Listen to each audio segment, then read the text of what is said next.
Next अपना video या chapter बनेगा एम्ब्रियोनिक इंडक्शन पर, भ्रूणीय प्रेरण जिसे हम कहते हैं। इसके इंट्रोडक्शन के बारे में एक बार सुन लें कि फर्टिलाइजेशन के बाद एग में बहुत सारी ऐसी डिफरेंशिएशन होता है और विभेदन होता है, और विदलन के बाद बहुत सारी अन्य प्रोसेस भी होते हैं जिसके परिणाम स्वरूप एक एग में बहुत सारी कोशिकाओं के ग्रुप्स बन जाते हैं, समूह बन जाते हैं। ये जो बनने वाले विभिन्न प्रकार के कोशिका के समूह हैं जिन्हें हम टॉपोजेनिक प्रोसेस के परिणाम स्वरूप ये अपनी अपनी अपनी पोजीशन पे आ जाते हैं। कौन सी प्रोसेस के थ्रू? टॉपोजेनेटिक प्रोसेस के द्वारा। ये विभिन्न प्रकार के जो कोशिकीय समूह हैं ये आगे जाके क्या करेंगे, फर्दर ये डेवलपमेंटल पीरियड में अन्य कोशिकाओं को अपने साथ मिला लेंगे और एक स्पेशल ऑर्गन बनाने के लिए ये इंड्यूस करेंगे। इन कोशिकीय समूह का दूसरे कोशिकीय समूह को अपने समान टिश्यू विन्यास को प्रेरित करने की जो प्रोसेस है वो क्या कही जाती है? इंडक्शन कही जाती है या प्रेरण कही जाती है। और कोशिकाओं में या सेल्स में प्रेरित करने का जो गुण होता है वो जेनेटिक होता है। ये कैसे होगा? ये जेनेटिकली डिफाइन होता है, पहले से डिटरमाइन होता है। तो एम्ब्रियोनिक इंडक्शन प्रोसेस क्या होती है कि जब फर्टिलाइजेशन होता है तो एग में बहुत सारी डिफरेंशिएशन होती हैं, क्लीवेज होता है, जिसके कारण एग में बहुत सारी प्रोसेस होती हैं। उस प्रोसेस के बाद एग में बहुत सारे ऐसे टॉपोग्राफिक ऐसे समूह बन जाते हैं, और हर एक कोशिकाओं का समूह अपना अपना काम करने के लिए ऑर्गेनाइज हो जाता है, जो क्या करेगा, अपने साथ वाले, अपने अड़ोस पड़ोस के जितनी भी सेल्स हैं उनको भी वो अपने जैसे काम करने के लिए, अपने समान काम करने के लिए, यानी अपने समान ऑर्गन बनाने के लिए इंड्यूस करेगा। तो ये जो पूरी प्रोसेस है वो क्या कही जाती है? Embryonic induction. अब हम सबसे पहले देखते हैं कि यहाँ पर साइंटिस्ट हैं दो, उनके नाम देखते हैं। एक तो है हेंस स्पीमैन और दूसरे हैं हिव मैनगोल्ड। उन्होंने बहुत सारे एक्सपेरिमेंट किए और एक्सपेरिमेंट करने के बाद उन्होंने क्या पता लगाया कि एम्ब्रियोनिक इंडक्शन के अंदर एम्ब्रियोजेनेसिस प्रोसेस के दौरान बहुत सारी टिश्यूज़ में विभेदन होता है। विभेदन के बाद जो सेल्स हैं वो अपने समान कार्य करने के लिए अपने पड़ोसी सेल्स को क्या करेंगी? इंड्यूस करेंगी। तो इस प्रोसेस को क्या कहते हैं? एम्ब्रियोनिक इंडक्शन कहते हैं। आइडेंटिफाई किसने किया? हेंस स्पीमैन और हिव मैनगोल्ड ने। इनको 1935 में नोबेल प्राइज भी मिल चुका है। तो यहाँ पे देखते हैं कि सबसे पहले एक ऑर्गेनाइजर होता है जो कि हमने अगर फ्रॉग में देखे तो डॉर्सल लिप को हमने ऑर्गेनाइजर बोला था। तो ऑर्गेनाइजर थ्योरी यहाँ पर बहुत इम्पॉर्टेंट है। एन एम्ब्रियोनिक इंडक्शन या embryonic fusion which organise the surrounding tissue to develop an embryo, यानी कि एक एम्ब्रियोनिक टिश्यू जो होता है वो क्या करेगा? Which organise the surrounding tissue to develop an और एम्ब्रियो। तो कोई ऐसा एम्ब्रियोनिक उत्तक जो कि क्या करेगा? अपने आसपास के टिश्यूज़ को एम्ब्रियो बनाने के लिए डेवलप करेगा या उस डेवलप करने के लिए इंड्यूस करेगा, ऑर्गेनाइज करेगा। वो प्रोसेस क्या कही जाती है? ऑर्गेनाइजर कही जाती है। और ये डिस्कवरी की थी किसने? स्पीमैन ने 1935 और हिव मैनगोल्ड ने। इन्होंने दोनों ने एम्फीबियन फ्रॉग में इसकी स्टडी की थी, एम्ब्रियो में। अब इस ऑर्गेनाइजर जो होते हैं इसके 3 रीजन्स हैं। पहला है ग्रे क्रिसेंट, दूसरा है डॉर्सल लिप और तीसरा है कॉर्डो मेसोडर्म। तो 3 तरह के ऑर्गेनाइजर हैं जो क्या करेंगे?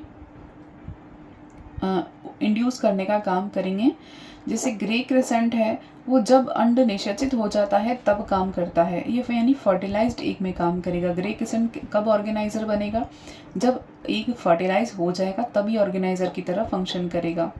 डॉर्सल लिप कब ऑर्गेनाइजर की तरह फंक्शन करेगा? जब ये प्रारंभिक गैस्ट्रोला अवस्था होती है, यानी कि ना अर्ली गैस्ट्रोलेशन स्टेज।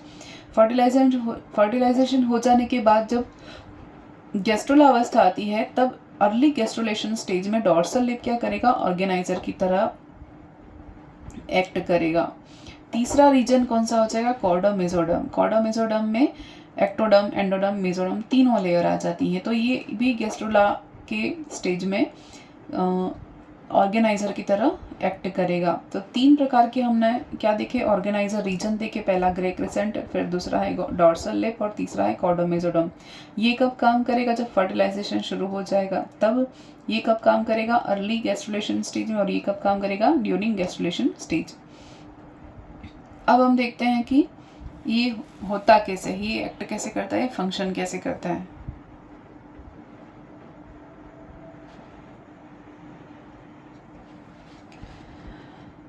यहाँ पर हम देखते हैं ये एक एग है। उस एग में क्या हो रहा है, स्पर्म एंट्री कर रहा है, स्पर्म एंट्री करेगा, पेनिट्रेट करेगा स्पर्म एग को। ये है एनिमल पोल, ये है वेजिटल पोल। अब यहाँ पर जब पेनिट्रेट करता है स्पर्म, तब ये वाला जो पोर्शन है ये डॉर्सल लिप का पोर्शन है। ये डिफ्यूज्ड, यानी इसमें क्या पाए जाते हैं, डिफ्यूज्ड पिगमेंट्स पाए जाते हैं, जो कि ग्रे क्रिसेंट पार्ट कहलाता है। इस यहाँ पर डिफ्यूज्ड पिगमेंट रीजन क्षेत्र कहलाता है। तो डॉर्सल लिप वाले ये जब स्पर्म एंट्री कर रहा है, तो स्पर्म एंट्री कहाँ पर करेगा, ये डॉर्सल लिप वाले जो यहाँ पर पोर्शन है, यहाँ पर ये इसी डायरेक्शन में एंट्री करेगा। यानी स्पर्म एंटर करने का जो पाथ है, डायरेक्शन है, वो फिक्स रहता है डॉर्सल लिप के, और ये यहाँ पर एंट्री करता है। तो ये क्या करता है, ग्रे क्रिसेंट पार्ट क्या करता है, 30 डिग्री का रोटेशन आ जाता है। इसके अंदर क्या होगा 30 डिग्री का रोटेशन आ जाएगा, जिससे कि ग्रे क्रिसेंट जो पार्ट है वो ऑर्गेनाइजर क्षेत्र है जो है वो मूव कर जाएगा अपने प्लेस से, और वेजिटल पोल वेंट्रल सरफेस की ओर थोड़ा सा मूव कर जाएगा। तो यहाँ पर कौन सा प्रोटीन होता है, यहाँ पर बीटा कैटानिन जो होता है वो रेस्पॉन्सिबल होता है टू फॉर्म डॉर्सल साइड। तो डॉर्सल साइड को यहाँ पर आइडेंटिफाई करने के लिए या बनाने के लिए कौन सा प्रोटीन रेस्पॉन्सिबल है, बीटा कैटानिन प्रोटीन जो है रेस्पॉन्सिबल होता है। उसके बाद क्या होगा आगे वाली प्रोसेस में, ये जो इनिशिएशन ऑफ गैस्ट्रुलेशन, यानी गैस्ट्रुलेशन की प्रारंभिक अवस्था में या ब्लास्टोपोर का फॉर्मेशन। तो यहाँ पर ये डॉर्सल लिप ये एंट्री कर गई, पेनिट्रेट कर गया। अब ये क्या होगा, यहाँ पर ब्लास्टोपोर बनेगा। ये यहाँ पर डॉर्सल लिप के की स्थान पर ही क्या बनेगा, ब्लास्टोपोर बनेगा, जो कि किसके लिए रेस्पॉन्सिबल था, यहाँ पर ये पेनिट्रेशन के लिए रेस्पॉन्सिबल था, डायरेक्शन दे रहा था। और यहाँ पर ही क्या बनेगा, डॉर्सल लिप की साइड डॉर्सल ब्लास्टोपोर का फॉर्मेशन होगा, और यही आगे जाकर क्या बनाएगा, आर्केंट्रॉन या माउथ या एनस का फॉर्मेशन करेगा। प्रोटोस्टोमिया है तो माउथ बनाएगा, ड्यूटेरोस्टोमिया एनिमल्स में एनस का फॉर्मेशन करेगा।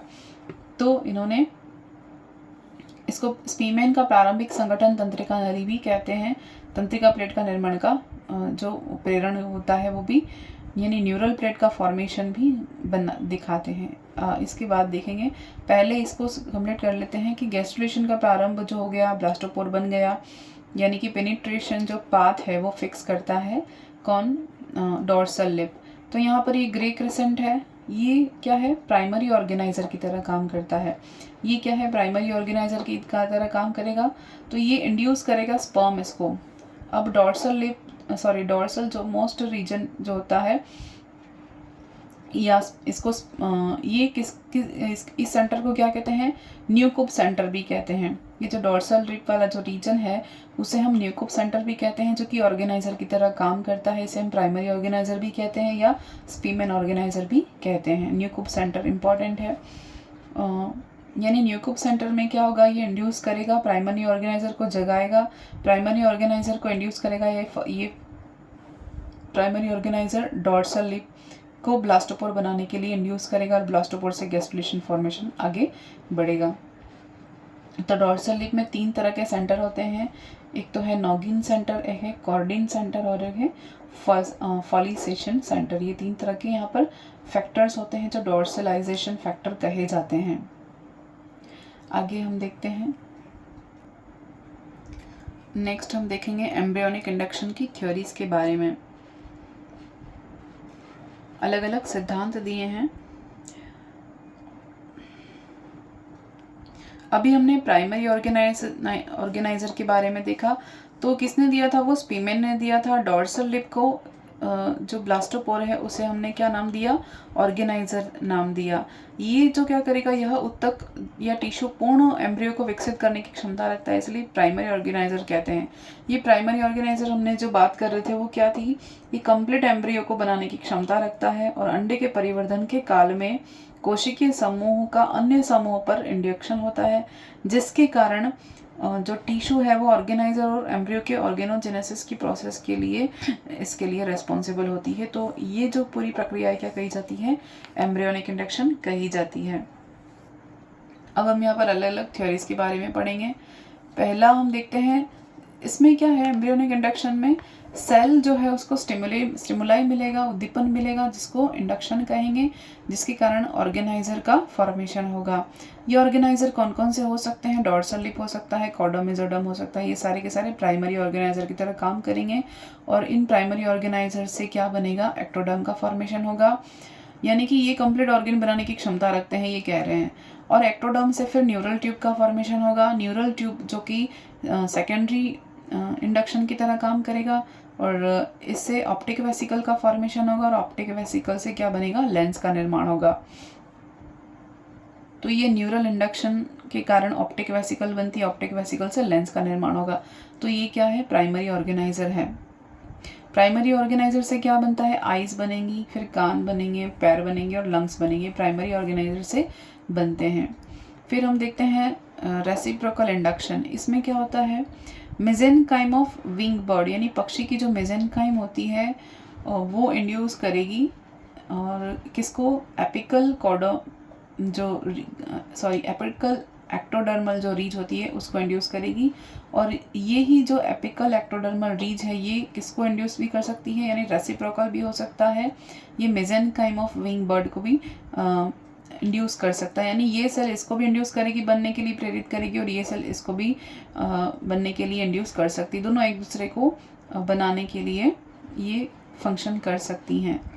तो यहाँ पर हमने देखा रेसिप्रोकल आदान प्रदान वाला भी इंडक्शन हो सकता है। यहाँ पर तो क्या था कि प्राइमरी ऑर्गेनाइजर जो एक कोशिका है उसको अगर कोई स्टिमुलाई दिया जाए इंडक्शन, ये इंडक्शन करके ऑर्गेनाइजर बनाएगा, और ये ऑर्गेनाइजर जो है वो प्राइमरी ऑर्गेनाइजर की तरह काम करेंगे, यानी कि इन दोनों डॉर्सल लिप या कॉर्डम मेसोडर्म, इन दोनों को अगर हम ये दोनों क्या करेंगे, ये इंडक्शन का काम करेंगे, और किसको बनाएंगे, एक्टोडर्म बनाएंगे।